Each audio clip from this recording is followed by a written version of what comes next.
우리 인생을 하나의 긴 여정이라고 한다면 누구에게나 인생의 밤이 찾아오기 마련입니다. 모든 일이 내 계획대로 술술 풀리고 주변 사람들로 북적일 때는 하나님이 잘 보이지 않습니다. 내 힘으로 충분히 살 수 있을 것 같고 내 지혜로 세상을 다 가진 것 같습니다. 하지만 오늘 본문에 등장하는 야곱을 보면 그는 평생을 쟁취하는 자로 살았습니다. 형의 발 뒤꿈치를 잡고 태어날 때부터 그는 원하는 것을 얻기 위해서라면 수단과 방법을 가리지 않았습니다. 결국 형을 속이고 아버지를 기만하여 장자의 축복을 받아내죠. 성공한 것 같았습니다. 승리한 것 같았습니다. 그러나 그 승리의 결과가 무엇입니까? 야곱은 지금 정든 부모님의 집을 떠나 아무도 아는 일이 없는 낯선 땅으로 도망치고 있습니다. 인생의 화려한 무대에서 쫓겨나 광야라는 외로운 대기실로 밀려났습니다. 우리 인생에도 해가 저물 때가 있습니다. 믿었던 사람들에게 배신을 당할 때, 건강을 잃었을 때, 혹은 내가 쌓아온 업적이 한순간에 무너졌을 때 우리는 야곱처럼 차가운 바닥에 몸을 뉘게 됩니다. 아무도 나를 보호해줄 사람이 없고 앞날은 캄캄하기만 한 그 절망의 지점입니다. 그런데 놀라운 사실이 있습니다. 인간의 끝이 하나님의 시작이라는 사실입니다. 야곱이 가장 철저하게 혼자라고 느꼈던 그 밤, 하나님께서는 그 한순간도 야곱을 혼자 두지 않으셨습니다. 야곱은 잠들었지만 하나님은 잠들지 않고 그를 위해 하늘문을 열고 계셨습니다. 오늘 말씀을 통해 돌베개를 베고 누운 것 같은 고달픈 우리 인생에 찾아오시는 하나님의 세밀한 음성을 듣기를 소망합니다. 야곱의 루스가 어떻게 하나님의 집 베델로 변화되었는지 그 은혜의 현장 속으로 함께 들어가겠습니다. 야곱은 아버지를 속이면서까지 장자의 축복을 가로채죠. 그 결과 형의 미움을 받아 브에세바에 있는 부모님의 집을 떠나 하란으로 도망가야만 했습니다. 그런데 부모의 집을 떠난 야곱의 도피 여행은 첫 시작부터 험난하기만 했습니다. 저녁이 되자 야곱은 낯선 들판에서 차가운 밤 이슬을 맞으면 딱딱한 돌을 베개 삼아 홀로 누워야만 했습니다. 언제 들짐승이 나타날지 강도가 덮칠지 모르는 무방비 상태였습니다. 부모를 떠난 야곱은 더 이상 아무에게도 보호를 받지 못하였습니다. 야곱의 모습은 하나님의 품을 떠난 인생의 모습입니다. 아무런 보호막이 없이 세상의 위험에 노출된 채 고달프고 험난한 길을 걷는 것이 우리 인간의 본질적인 외로움입니다. 미국의 유명한 작가 어니스트의 해밍웨이의 소설 노인과 바다라는 이야기에서 노인은 거대한 청새치를 잡기 위해 홀로 먼 바다로 나가게 되죠. 사투 끝에 물고기를 잡았지만 돌아오는 길에 성어떼를 만나 살점은 다 뜯기고 결국 앙상한 뼈만 남은 고기와 함께 돌아오게 됩니다. 우리 인생도 이와 같습니다. 야곱처럼 내 지혜와 내 힘으로 축복이라는 거대한 물고기를 낚으려 발부덩칩니다. 하지만 하나님이라는 보호막을 떠난 세상이라는 거친 바다로 혼자 나가는 순간 우리는 곧 깨닫게 됩니다. 밤 이슬을 피할 지붕도 없고 나를 노리는 세상의 상어들로부터 나를 지킬 힘이 전혀 없다는 사실을 깨닫게 되는 것이죠. 야곱이 베개 삼은 그 딱딱한 돌베개는 하나님 없는 인생이 마주해야 할 차갑고 딱딱한 현실의 벽이었습니다. 혹시 지금 여러분의 인생이 돌베개를 벤 것처럼 딱딱하고 외롭습니까? 그때가 바로 하나님 품으로 돌아올 시간입니다. 우리는 우리의 부모 되시는 하나님의 품을 절대로 떠나서는 안 됩니다. 우리가 하나님 안에 있을 때만 참된 쉼과 영원한 소망이 있습니다. 그 외로운 밤, 야곱은 꿈을 꾸게 되죠. 땅에서 하늘에 닿은 사다리였습니다. 우리 성경에는 사다리로 번역되어 있는데 히브리어로는 계단이라는 뜻입니다. 그러니까 땅에서 하늘까지 닿은 거대한 계단으로 하나님의 천사들이 오르내리고 있었습니다. 이 계단이 무엇입니까? 끊어졌던 하늘과 땅을 다시 연결하는 통로입니다. 야곱이 기어 올라간 계단이 아닙니다. 하나님이 하늘문을 여시고 야곱의 인생 밑바닥까지 내려 보내주신 계단입니다. 오늘날 우리에게도 이 계단이 있습니다. 바로 예수 그리스도이십니다. 인간은 죄로 인해 생명의 근원이신 하나님과 단절되었습니다. 스스로의 힘으로는 결코 그 높고 거룩한 곳에 이를 수 없었습니다. 그런데 하나님께서 독생자 예수님을 이 땅에 보내주셨습니다. 이것이 바로 우리에게 먼저 찾아오신 예수 그리스도의 성육신 사건입니다.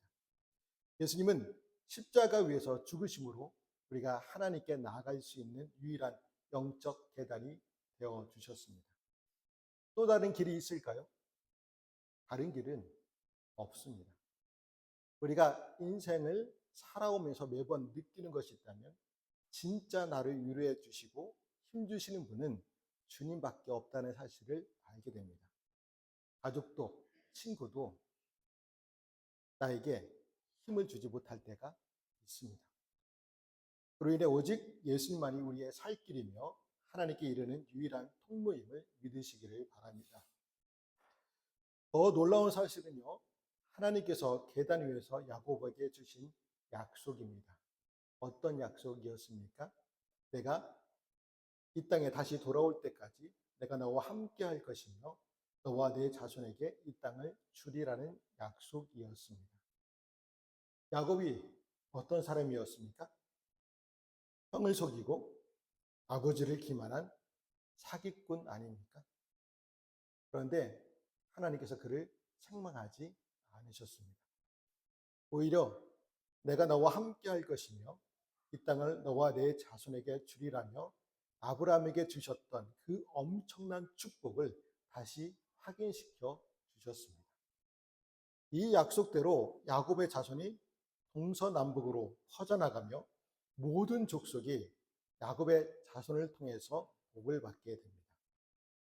야곱이 아직 하나님을 찾지 않았을 때, 아니 찾을 기회도 없었을 때 하나님께서 먼저 야곱에게 찾아와 은혜의 손을 내밀어 주셨습니다. 야곱이 하나님을 찾기 전 왜 먼저 찾아와 주셨을까요? 야곱이 잘나서가 아니겠죠. 그가 하나님의 언약 백성으로 선택받았기 때문입니다. 하나님의 선택은 우리의 행위나 공로에 달려있지 않습니다. 우리 중에 야곱보다 낫다고 할 수 있는 사람이 누가 있습니까? 우리도 똑같이 자기 중심적이고 부패한 죄인이었지만 하나님은 오직 주권적인 은혜로 우리를 택하셨습니다.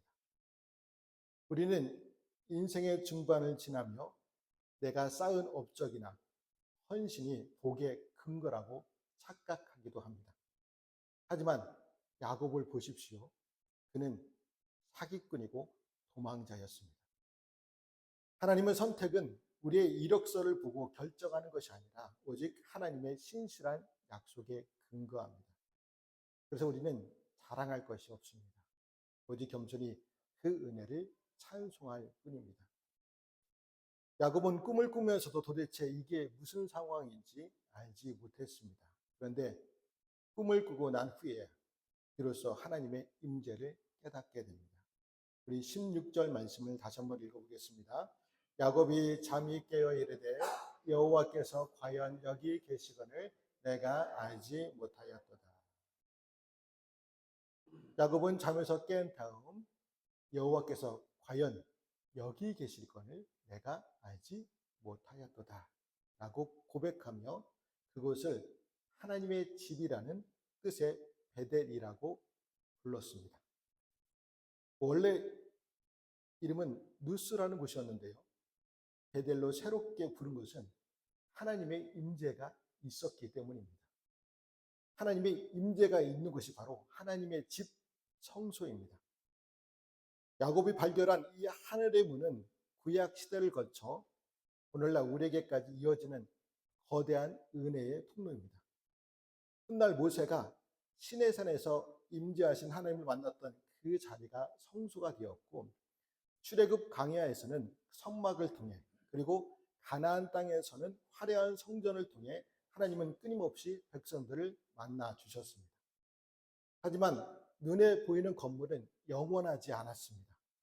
마침내 예수 그리스도께서 이 땅에 참 성전으로 오셔서 우리 가운데 거하셨고, 이제는 예수님과 연결된 우리 교회 공동체가 주님의 몸된 성전이 되었습니다. 야곱이 광야 한복판에서 하늘 문을 보았듯이 우리도 멀리 갈 필요가 없습니다. 우리는 예수 그리스도의 은혜를 힘입어 지금 이 자리 교회 공동체 안에서 성령을 통해 하늘 보좌 앞으로 담대히 나아갈 수 있습니다.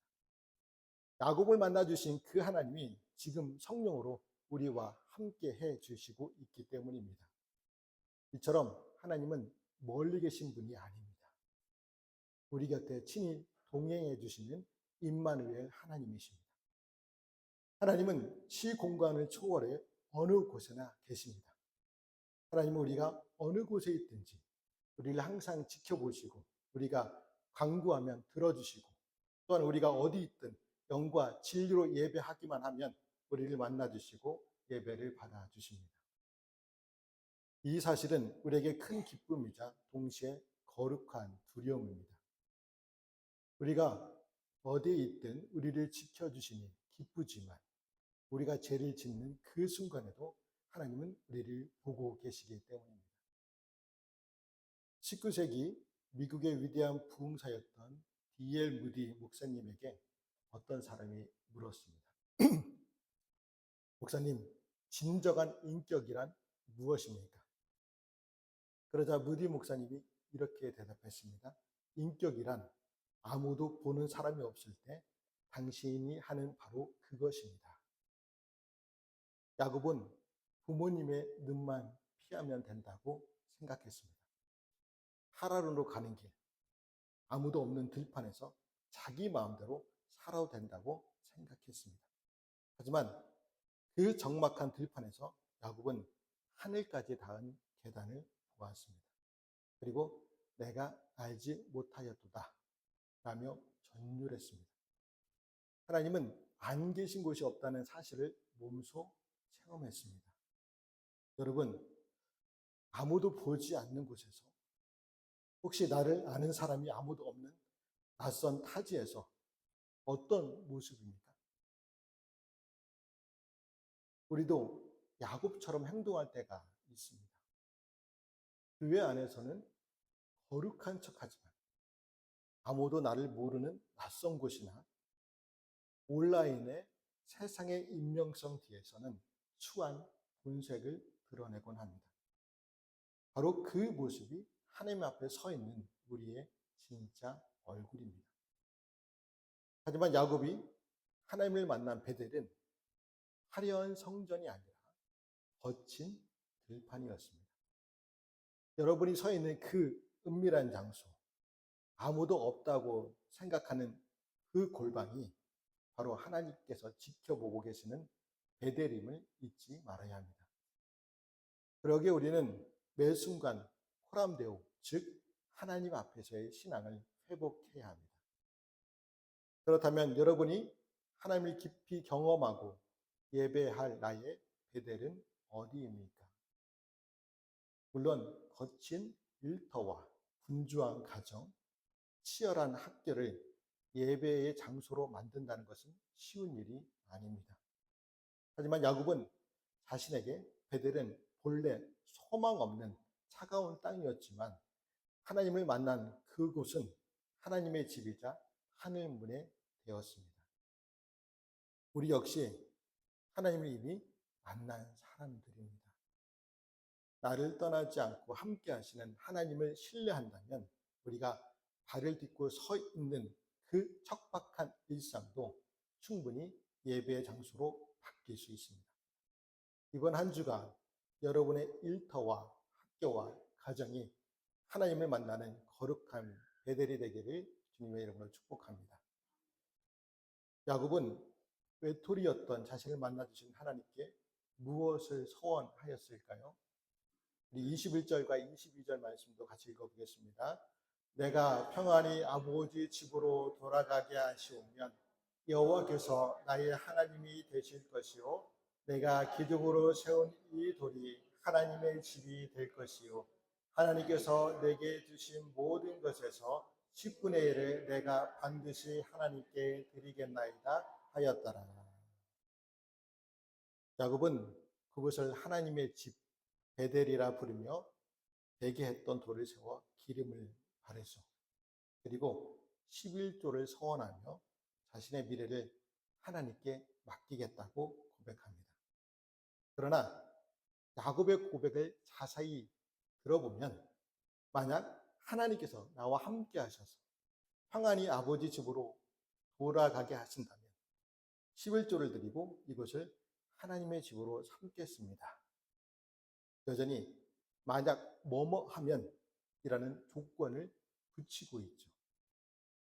나는 결심만 하면 언제든 언약을 지킬 수 있으니 하나님이나 약속을 잘 지키세요. 라고 말하는 것이죠. 조건을 붙이는 신앙은 어떤 신앙입니까? 낮은 수준의 신앙입니다. 하나님은 이런 야곱을 훈련시키기 위해 긴 세월을 허락하셨습니다.